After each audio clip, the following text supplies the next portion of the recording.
Hey everyone, Kunik here, back with another D&D horror story for you today. In this story, we have a murder hobo that gets a little mad at the DM, who's brand new to D&D, from trying to restrict him from his murder hobo tendencies. I won't say any more, so with that all said, let's roll for initiative and begin the story. 1 year ago, after my friends and I were introduced to D&D with the group's only experienced DM, she invited me to DM a couple of sessions, since she wanted to play too. I happily agreed and got to work. Drew them a map, wrote some outlines, and even homebrewed a couple of enemies. Basically just reskinning MM monsters with tiny edits. Now, for this campaign, we had added a friend who hadn't played the previous sessions. He chose to be a Dragonborn paladin, but wanted to be chaotic evil. Not knowing what a bad idea evil characters are in an otherwise neutral and good party, I agreed and kind of helped make a sort of dark paladin, with loyalty to some horrible aberration of a god. First mistake. The rest of the party was level 3 to 4, so I just made him a level 3 as well. We'll call him W. We'll kick it off with them arriving at a town attached to a prominent abbey, which handled pretty much all of the governance for the town. The monk guards take close note of their entry, as they are bearing a VIP invite to the village's upcoming spring festival. The party's mission is to steal a book from the abbey's maze-like library and get it to their employer, a duke. The other 3 members of the party opt to ask around town for information about the monks and the festival, but W immediately splits off. I let him. Second mistake.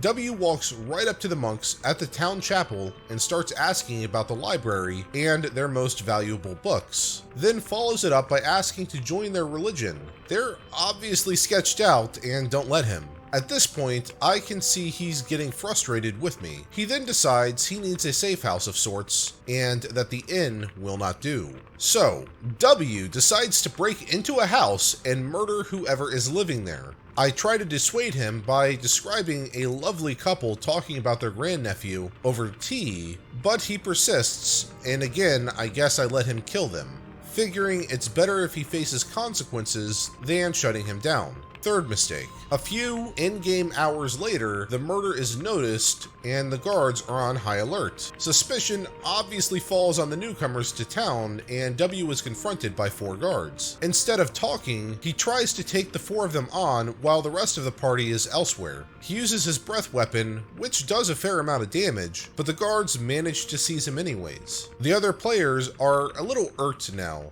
since their cover is basically blown and the guards are searching for them. Now they have to stage a jailbreak, which is at least exciting.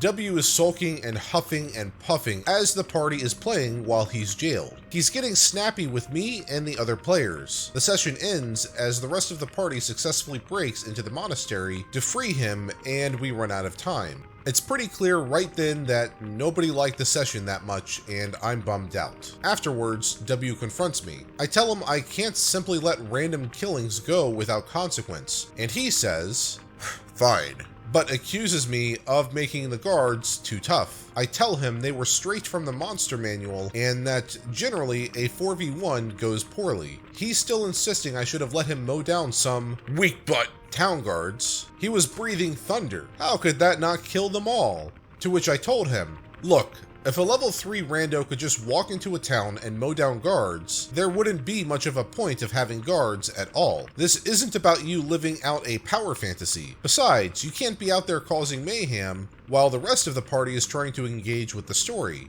It won't work. He says, "That's the entire point of the game. If you were a better DM, you could have me do what I want and still have the story work."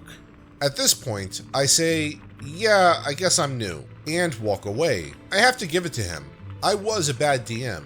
It was definitely because I let him do things that ruined the experience for others. Needless to say though, W was not invited to D&D again. We restarted the story with the rest of the group, and we ended up having a pretty good time. The small campaign morphed into a long-term campaign, which is still ongoing, and I ended up learning a fair bit about problem players and what not to do just from that guy. End post. And he actually included a little bit of a map he drew up for this, which is, in my opinion, beautiful. The fact that this was his first campaign and he was able to come up with such a detailed and nice map for them speaks volumes to where I think he's going to go in the future. But yeah, D&D is about living out a fantasy, but it comes with some restrictions. You're not expected to be able to go into any combat situation and mow down people without consequence. There are other tabletop role-playing games, particularly superhero-based games, that cater a bit more to the power trip fantasy if you really want to go down that route. But D&D is a little bit different. It's more fantasy-based. Think of it like a more open-ended Skyrim. I'm really glad that the OP was able to redo that session and ultimately end up with a really nice campaign for his group. Alright, that's it for this video. As always, the source of the story is in the description below, and if you liked the story and you want to see more videos just like this, be sure to hit that subscribe button and bell notification icon to be notified of my future videos. While you wait for those future videos, here are a few related videos from my channel that you can watch in the meantime.